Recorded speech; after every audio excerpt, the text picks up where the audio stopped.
Bom dia! A paz do Senhor Jesus esteja com todos vocês. Hoje é segunda-feira, um dia abençoado. Estamos iniciando a semana cheio de bênçãos, paz, prosperidade e tudo aquilo que o Senhor nos dá como nova oportunidade no dia de hoje.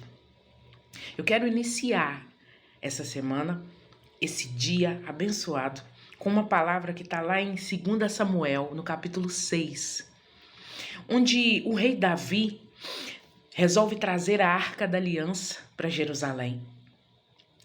E ele vem tocando harpas, lírios, pratos, dançando, glorificando o Senhor, como ato de reverência e saudação e louvor, porque Deus é digno de tudo isso. Mas ali representava a felicidade de Davi em saber que estava na presença do Deus Todo-Poderoso e com uma série de possibilidades e de bênçãos que estavam por vir sobre, toda a Israel. Só que para que isso acontecesse, Davi teve que percorrer um longo caminho até chegar ao destino onde essa arca ficaria. E no meio desse caminho aconteceram coisas que estavam fora dos planos de Davi e de toda aquela gente que o seguia. Ele reuniu 30.000 homens, do seu exército, para que pudesse escoltar a Arca da Aliança nos carros de boi, carros novos que foram preparados, um carro de boi todo equipado para trazer ali a Arca da Aliança. E junto com ele vieram 2 filhos de Abinadab, porque a Arca da Aliança, nessa altura, estava guardada, sobre a posse de Abinadab. Então o Senhor foi com eles ali naquele caminho e a presença do Senhor estava naquela arca. Era algo sagrado, algo poderoso. E quando nós estamos diante da presença do Senhor, tudo aquilo que Ele coloca para nós como regra e determinado para que nós possamos seguir, nós temos que obedecer.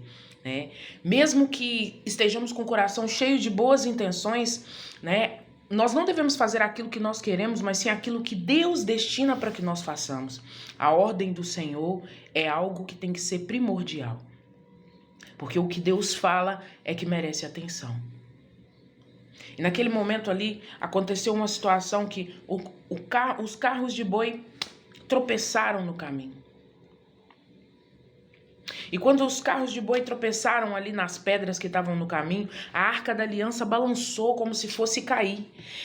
E numa atitude assim de impulso ali, Uzá, que era um dos filhos de Abinadab, foi e tocou na arca, para segurá-la. Mas eles sabiam, que ninguém deles ali eram puros o suficiente para tocar na arca, que era um objeto sagrado na presença do Senhor. Eles tinham essa consciência. Então, Uzá tocou na arca e naquele momento o Senhor feriu Uzá e o matou, por ele encostar, tocar na arca sem a permissão do Senhor Deus. Naquele momento todos se assustaram, inclusive Davi, E Davi sentiu medo do Senhor e pensou, será que eu sou digno mesmo de levar essa arca para minha cidade, para onde eu quero que ela esteja? Não, eu vou levá-la para a casa de Obed-edom. E deixou na casa de Obed-edom durante 3 meses. E durante os 3 meses que essa arca ficou lá, na casa de Obed-edom, a família de Obed-edom foi abençoada. E o que eu quero dizer para vocês nesse momento é que Davi temeu, e não quis seguir, completar o seu ciclo, o seu caminho até o destino que ele havia colocado para a arca estar presente. E levou para a casa de Obed-edom, porque sentiu medo, porque sentiu receio. Mas quando ele ficou sabendo, que durante esses 3 meses, a casa de Obed-edom, a família dele, a descendência dele foi toda abençoada, simplesmente pelo fato da presença do Senhor estar ali, Davi entendeu que ele precisava sim temer ao Senhor, mas que se ele fizesse todas as coisas conforme a obediência, determinava, as coisas iam funcionar bem. Deus abençoaria, a atitude de Davi. Então ele foi à casa de Obed-edom buscou a arca novamente e veio com seus soldados e toda a comitiva. E ali naquele momento, né, Davi veio dançando, veio se alegrando, veio festejando, né, vestido com vestes sacerdotais de linho. E quando a esposa dele, Mical, viu, né, que Davi estava entrando na cidade a dançar com aquela roupa de linho, ou seja, ele não estava com as vestes reais dele, né, ele estava com uma roupa sacerdotal simples ali, dançando na presença do Senhor, glorificando Deus. Mical não entendeu aquilo. E Mical naquele momento desprezou o marido dela e a ação dele diante das coisas de Deus, né? E ela, quando ele foi chegando, que ele repartiu ali os alimentos, que ele ceou com o povo de Israel, e depois ele foi para casa, né, para terminar o dia dele no seio familiar, com os filhos, com a esposa. Naquele momento, Mical foi extremamente desprezível com Davi. E disse para ele, né, que papel você prestou hoje, o rei de Israel, né, se prestar esse papel de ficar dançando, mostrando as suas partes do corpo ali para as funcionárias, para as empregadas dos seus funcionários, né, desprezando ali as pessoas. Então, Davi respondeu para ela, né, eu estava saudando o meu Deus. Aquilo que para você é desprezível, para mim é muito importante. Porque esse Deus que você despreza foi o Deus que me escolheu para reinar no lugar do seu pai, no lugar da sua descendência. Então eu me sinto honrado, né? Porque Deus me tirou de um lugar e de uma posição que ninguém me enxergava e me colocou numa posição de honra. Então eu tenho sim que adorá-lo, eu tenho que saudá-lo, que louvá-lo na presença dele, para que ele veja a minha reverência. E vou fazer isso para o resto da minha vida. Vou me humilhar o máximo que eu puder diante dele, porque ele me honrou. E essas mulheres que você está desprezando, que você está colocando elas na posição de humilhação, são pessoas que vão me honrar. São pessoas que vão olhar para mim e vão me enxergar como eu realmente sou, e não como você me enxerga. E naquele momento ali, Mical também decretou aquilo que ela estaria fadada para o resto da vida, né? Uma mulher amarga, né? Que havia perdido toda a sua descendência, toda a sua família, né? E que vivia amargurada, né?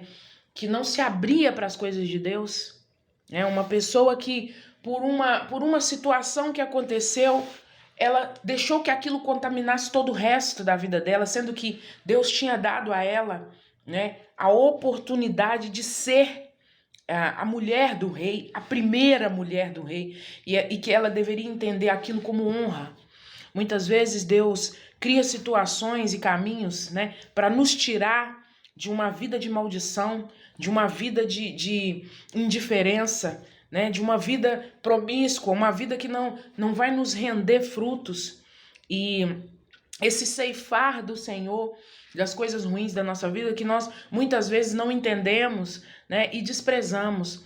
Há pessoas que recriminam a presença de Deus, há pessoas que ignoram a manifestação do Deus vivo sobre a vida dela, sobre o respirar, sobre o caminhar, sobre a saúde, né, sobre o seu dia a dia. Há pessoas que ignoram simplesmente o fato, né, de existir e não procuram entender que há um mistério, né, sobre esse ato de nós vivermos, de nós estarmos aqui andando, caminhando, fazendo as coisas do nosso dia a dia.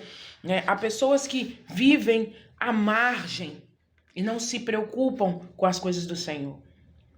Davi reconheceu quem ele era, reconheceu a importância dele para aquele povo, mas principalmente quem ele era para Deus.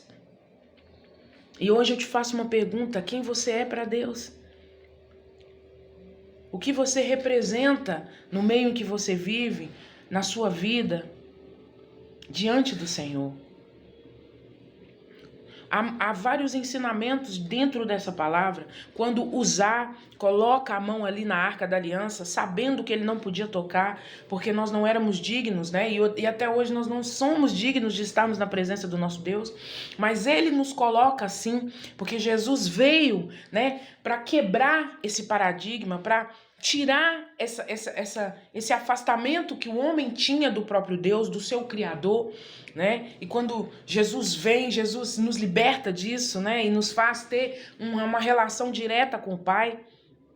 Amém? Porque antes os profetas, os sacerdotes eram destinados, preparados e separados para falar com Deus a nosso favor, né? Eles eram o nosso porta-voz, tanto quando Deus queria falar conosco e quando nós quiséssemos falar com Deus.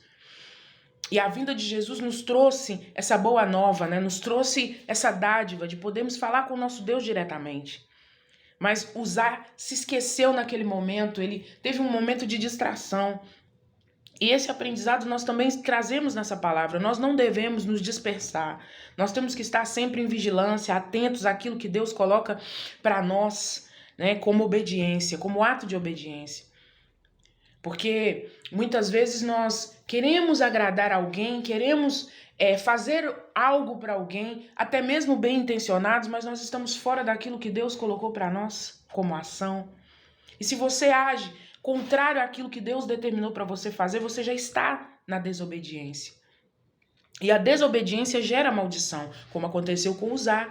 Naquele momento ali, Davi, que era rei, né, temeu ao Senhor, falou, opa, peraí, ele matou ele, né, numa situação dessa, o que será de mim se eu estiver trazendo essa arca de forma que não agrada a Deus? Vou deixar ela na casa de Obed-edom durante 3 meses. Mas ele não sabia que a bênção do Senhor estava ali, que a presença do Senhor era tão real ali, tão magnífica, né? Que era capaz de se estender para quem recebesse a presença do Senhor. E a família de Obed-edom foi toda abençoada. Quando Davi ficou sabendo disso, ele, não, eu vou trazer para Israel. Porque todos os povos precisam ser abençoados. Jerusalém inteira precisa ser abençoada. Então ele vem tocando, jubilando, né?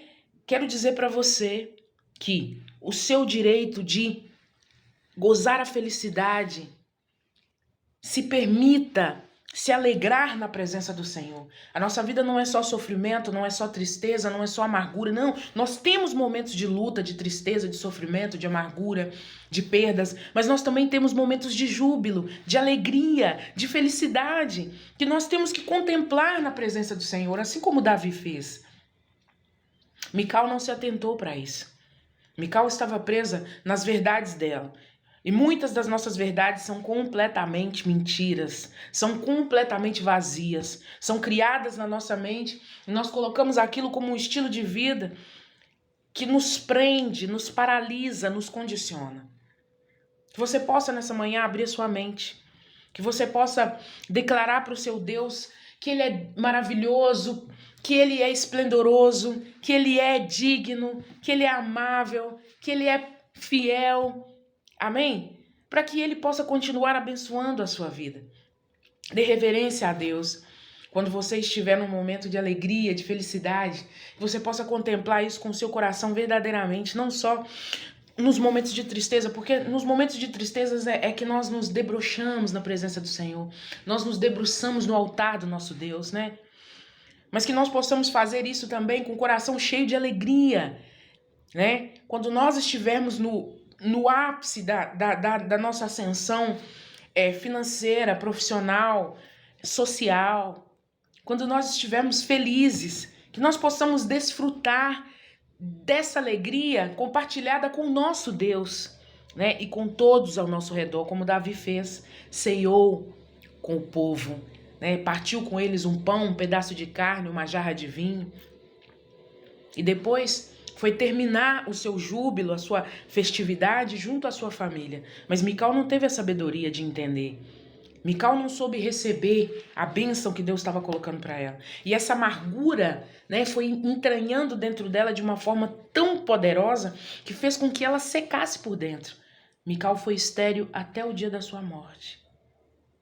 Ela não gerou filhos, porque só pode gerar vida quem tem vida dentro de si. Fique com essa palavra, amém? Em nome de Jesus, que você possa gerar rios de águas vivas na presença do Senhor. Um beijo grande Que o Senhor te abençoe em nome do Pai, do Filho e do Espírito Santo de Deus. E eu volto, porque aqui mora o Espírito Santo de Deus. Amém? Beijão. Tchau, tchau.